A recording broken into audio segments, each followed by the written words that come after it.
everyone, it's James, and today, TFBTV goes to Hollywood. Well, not literally today, and I mean, it's technically not literally Hollywood. Just if you shut up for a second, I'll explain. We went to Southern California and LA, Hollywood. That's whenever I filmed the How to Shoot Like John Wick special over at Terran Tactical. Went over there and hung out with our buddies from 511, and they brought us to Independent Studio Services. Independent Studio Services, also known as ISS. Many of you may know of ISS already from social media or other YouTube videos, or they did a book about it. Oh yeah, the Bible, where they call it the Kingdom of Heaven, because this place has more guns than probably anywhere in the world, and we'll talk more about that in the video. But we spent an entire day at ISS just talking to the man himself, Larry Zanoff. He's the guy who runs the show over there. Larry, super awesome dude. He did a podcast for TFB. We interviewed him. I'll drop that in the description so you can check it out, because his resume is impressive, to say the least. But Larry gave us a tour, and we said we're going to come up with 5 videos. So what we tackle in this series, we do some top 5 lists. Today, for example, is going to be the top 5 most expensive Hollywood guns. Basically, the question I asked Larry was, which 5 guns in ISS's massive arsenal are worth the most money? He tells us in today's video, but stay tuned for this series. We're going to have 4 more videos. They're going to be guns from different TV shows and movies and other lists like this one. Anyways, I'm going to shut up now, guys. Let's go to Hollywood. Again, not literally, play the video. Hey everyone, James again with TFBTV, and I am here at ISS, Independent Studio Services. This is the biggest prop house in the entire world.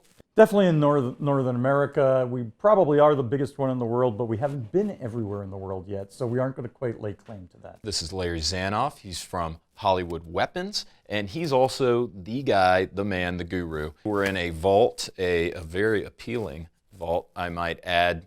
Wall-to-wall guns, but this actually represents a very, very small portion of the collection you guys have here at ISS. It does. I mean, this is only one of our vaults, and the thing to remember too here, this is not a collection. It's a working inventory. People who are into firearms, they come in here and they think, oh, it's this great collection, just sits here on the wall, and it's so cool to have them just because we have them. No, every single thing that we have in this inventory is here for a reason. We've rented it on a show, or it's going to be rented on a show. Every single one of these earns their keep.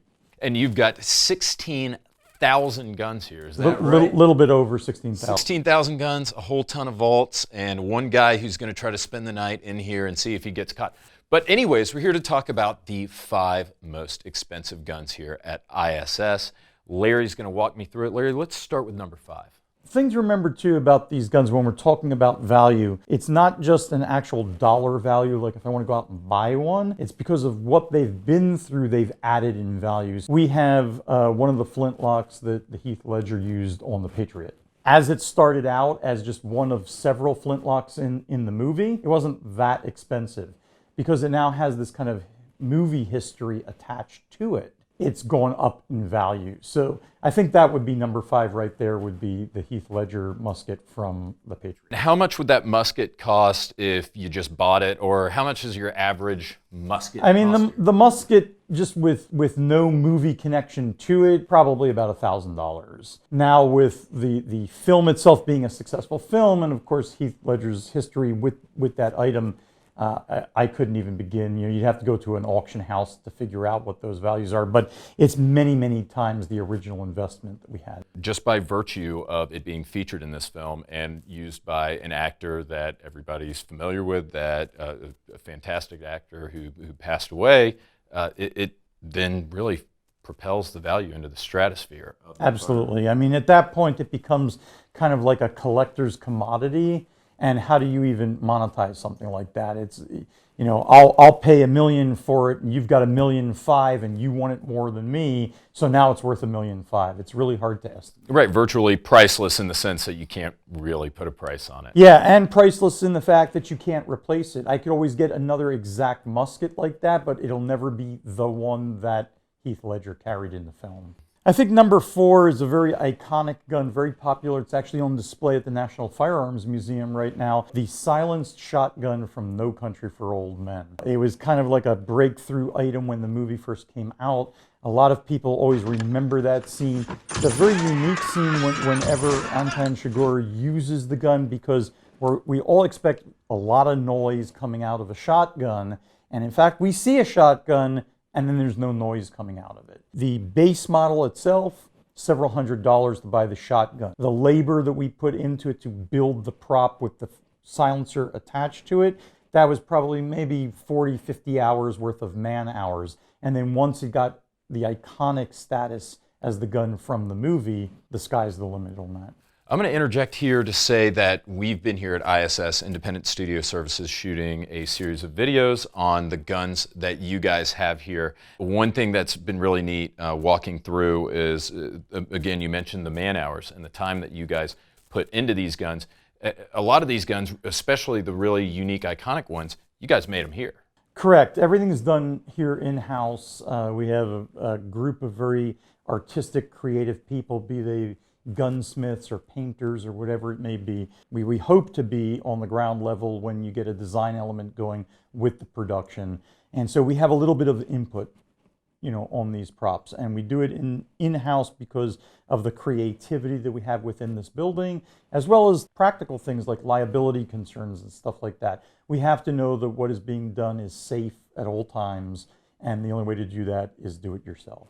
And we're talking about now the shotgun from No Country for Old Men. As we talked about in a prior video, we did a video on the Dirty Harry gun, where sometimes, and as you said, it's a very organic process, where you just get a gun that becomes an icon. Exactly. We never really know what's going to be picked as the iconic item from that film.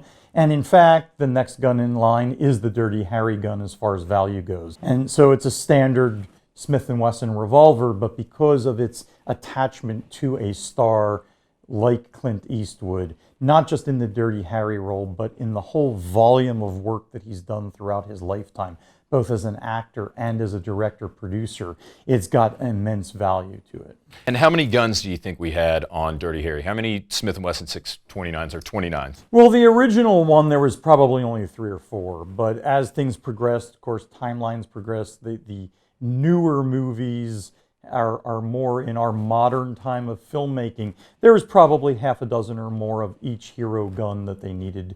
If you remember, at one point he loses his .44 Magnum revolver and switches over to the .44 Auto Mag, so then there were doubles of that. And of course you make rubbers of each and every one. So when you go out, you don't go out with one of anything, you go out with a bag full of tricks. And that's what hopefully gets you through the production. Uniquity lends itself to value. If there was only one Dirty Harry gun, I can't imagine what that would be worth. But that said, it was so iconic and one of the first true icons of firearm cinema, for sure, that I think each and every one of those would be worth a whole lot of money. Now, what about our number 2? So number 2, I think, is we have actually a pair, interestingly enough, number 2, we have a pair of Anderson Guncraft Gatling guns. Mr. Anderson, who we lost him recently, he passed away a few years ago. He made perfect reproductions of 1876 crank handle Gatling guns. We've used them in multiple films. So it's, as an item itself, it's very valuable because it's expensive. But then you add the film history that goes into it, being used in films like The Lone Ranger, Jonah Hex, 3:10 to Yuma, The Book of Eli. The more movies you use the same gun on, the more valuable it becomes. You'll never, ever have again another gun from Book of Eli. Right, you know, it's only that particular one was out there on set. And not to mention, and the gentleman that you worked with passed away, and so he's not making any more. When we of built those, the Firefly guns for, you know, Jim Bolin, he's passed away. So yeah, even if you duplicated that gun, it would never be a Jim Bolin made gun. I don't even want to think dollar numbers. We leave that stuff, again, we don't auction off our guns. They always stay in our inventory. But when it comes to movie memorabilia, other props and things, it's the auction houses that figure out what the going market value of these things are. Larry, let's talk about concrete numbers. I know we've got, now there are some guns we're about to talk about that certainly have they've got some value that are associated with being in films, being in a lot of popular films. But dollar for dollar, if I just had to go to the store and buy one of these, as if I could, if I had to go out and purchase one of these, what's the most expensive gun you have? Well, you wouldn't be able to go out and purchase this, but I think the most valuable item that we have here, and there's actually 4 of them, are our miniguns. They're very, very expensive. We're into 6 figures just for the gun itself, and then when you look at everything that goes along with it, the feed chutes and the electronics and the batteries, all of the different ammo boxes that go with it, and then on top of that, the ability to have people who have the knowledge to run that weapon system, dollar for dollar, you're getting more bang for your buck out of the miniguns than any other thing on a movie set. Even a 50 cal, if someone says, hey, I need a big belt fed, okay, we're going to give you an M60, let's say. Oh, we're out of M60s. You could do it with a 249. Yeah, we'll do it with a 249. That's replaceable. A minigun, you can't replace it with anything. It's the only one out there, like I said, biggest bang for the buck as far as an effect in movies. And did you see that, what I did there is gun guy humor, that'll bang for the buck. But, let's say that I wanted to rent one of these for a movie or for a machine gun shoot or like a child's birthday party. What's that going to set me back, Larry? We only rent to the industry. In other words, we don't rent to individuals. We're set up here as a prop house. We work for the movie industry. So it's not something that even if you had endless amount of monies, you'd be able to come in here and rent, from us. The range goes on the lower end. Certain handguns go for maybe $65 a week each. And then it goes all the way up to much more complicated weaponry where you're dealing in thousands of dollars a week. And that doesn't even factor in the manpower, the armor that has to go out along with the gun, because you got to pay the armorer too. Mm-hmm. I got 2 kids, I still got to get through college. So, and so I guess what you're trying to tell me is that this isn't going to come with me on the company retreat this year. Yeah, no. Definitely not. I don't see that in your future. And Larry, you guys have 4 of these sitting around, and I mean, can you even begin to describe how many films they've been in? I mean, if I've seen a movie, an action movie, I've seen one of these, right? One of your miniguns. There's very few miniguns, even within the movie industry, available to rent. We have 4 of them. Another gentleman has 4 of them, and another gentleman I know has 1 of them. So think of all the times that you've seen a minigun in a movie, be it, Battleship or any of the Transformers movies or the Predator movies and so on. These guns are being recycled again and again and again. So literally dozens and dozens of projects, if not at a certain point, hundreds. If I'm playing a video game and it's got a minigun in it, yeah, so, there's been a growing section of our industry as far as the entertainment industry goes, which is the video game franchises that are out there, all the Medals of Honor and Call of Duties, and the games are extremely competitive. So they get to the point where when you have your drop-down menu and you're selecting an AK-47 over an AR-15, let's say, it's really, really paramount that they sound correct. So the video games have kind of been clued into that. We've got a lot of veterans who are coming out of the military who have shot these guns before, and they're playing the games. And if they play the game and they go, man, that's not what an AK-47 sounds like, that game's out of there and they're going to go buy something else. So we've developed quite a kind of a following as far as sound recording, for putting into both the sound recording in post-production for movies, but especially for the video games. And most of the miniguns that you see in video games, it's the sound of our weapons in the background. So not only are cinema goers becoming more sophisticated with what a weapon should look and sound like, but gamers are too. Oh, absolutely. I mean, I think with technology, when you look at technology, whether it's technology for like the gaming industry or filming technology, for making movies and everything, technology's purpose is to make our lives better. and to educate us a little bit more. And I think even younger kids that are playing these games, they're becoming more knowledgeable about firearms. They're becoming more knowledgeable about, aircraft and things like that. These are the aeronautical engineers of our future. These are the kids who are growing up and they're going to design the next round of, firearms or sporting goods or whatever it may be. So yeah, it definitely raises the bar every single time we come up with a new thing. And I have to say, being here at ISS, being here at Burbank, and working with Larry over the past couple of days, I've heard other people say Larry is he's a living encyclopedia, and it's totally true. It's totally true because I've got to say I sprung this idea on you for this video a couple of hours ago, and you just put together a fantastic list. Anybody could have just said, "Hey, let's get the inventory sheet and let's get the top 5 dollar for dollar."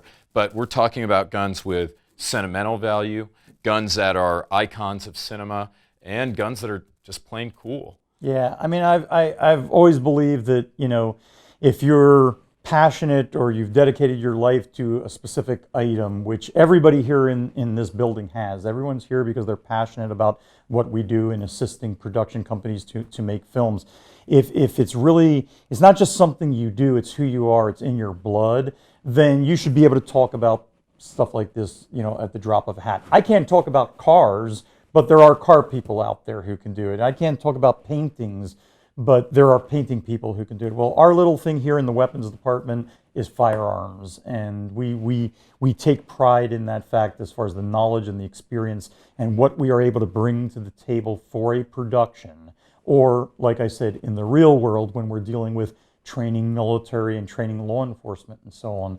And that's what makes Independent Studio Services a very unique place. Well, I don't doubt that the expertise, the attention to detail, and really the imagination here. I mean, this is like Disney Studios, for me, if you're Absolutely. a gun guy. I think all of that's going to translate really well into this TFBTV series. Guys, this is going to be in a playlist. Make sure to go check out all the rest of the videos. We are totally not worthy to be here. Larry, thank you so much for having us. Thank you very much. I hope you guys enjoyed it. Guys, check out the series. See you next week.